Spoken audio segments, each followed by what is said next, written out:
Hello everyone, welcome back to the workshop. So in this video I'm going to share some insights about building something from the ground up, whether that be your business, whether that be just your regular forging enterprise that you want to get into as a hobby, a craft, or really whatever you get into, and I hope this video will be helpful to you. So here just recently I've finally upgraded the shop to at least the forging area anyhow, up to having a gravelled floor from having just a plain old dirt floor, or the floor that was here when I arrived. Now, when I first moved up here to northern Michigan and actually started the shop, it was like starting all over again from ground zero, because my original shop was a little 6x10 shed. It had a dirt floor. I had to put gravel in it so I could have a gravel floor.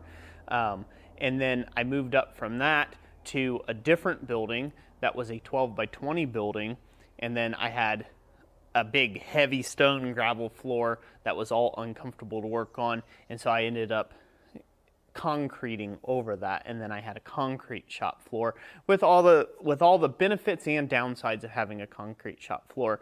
You know, benefit, I had casters on stuff, I could move things around and scooch things around, and I could sweep it out. That was a benefit. Downsides, it's killer on the hips and back and knees and ankle joints and basically anything connected to your body that touches the ground. So I had to put in anti-fatigue mags and so on. So when I came up here to northern Michigan, of course, I've upgraded again. Now I'm in a 40x60 building. So it's a 40x60 building, much larger, big old barn.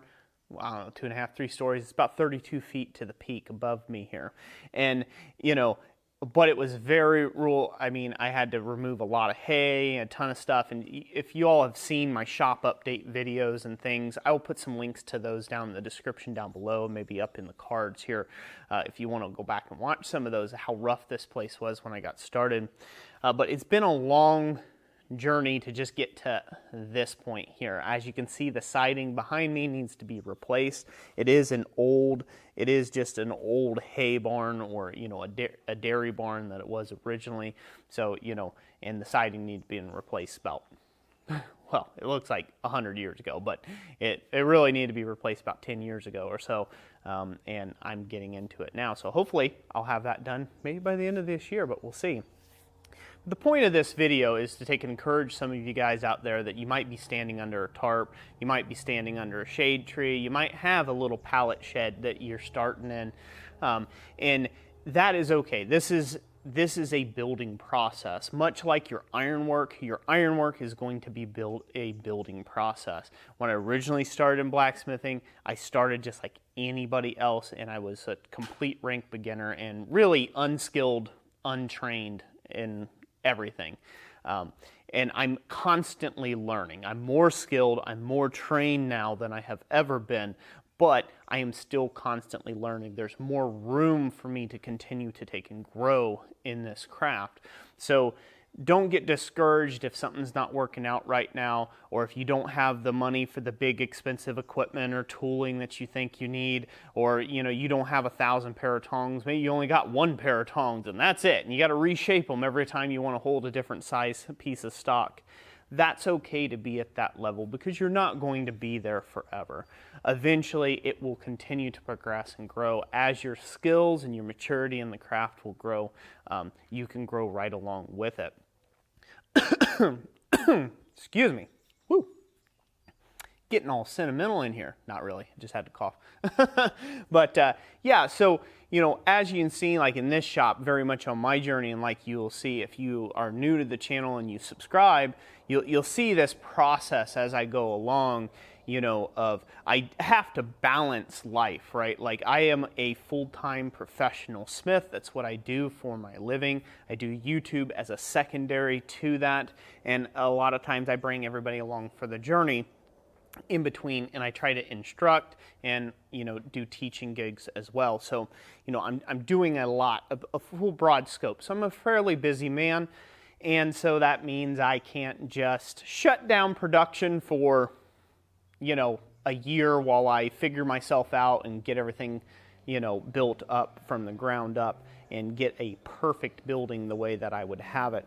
So we're just getting it one wheelbarrow load at a time, one raking at a time, one movement at a time.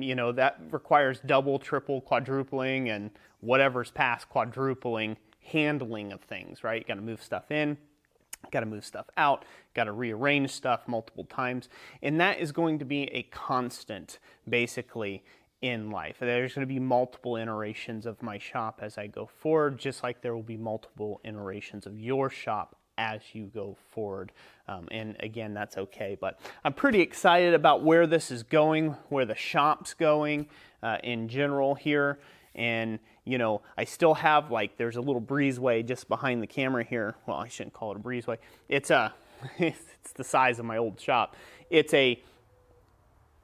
like an open area that I have to sculpt next. Ran out of funds this time around, money and time. I didn't have a Bobcat, so I was doing all sorts of sweat equity. I didn't want to rent one because, well, I'm cheap, again. So doing a lot of hand shoveling and moving gravel. And Jessica, my wife, I don't know what I would do without her. She is just a tremendous help and blessing to me. And if you can get an extra helper, whether it be your wife or be a buddy or a friend or whatever, and get them to help shovel, it goes a lot quicker than you might think. But we moved about 10 yards of gravel into here. That's what took care of just the forging area. I'll have about another 12 yards of gravel to take and bring in. And it's going to be a lot of sweat equity, then a lot of work. I might just go for that Bobcat rental, to be honest with you.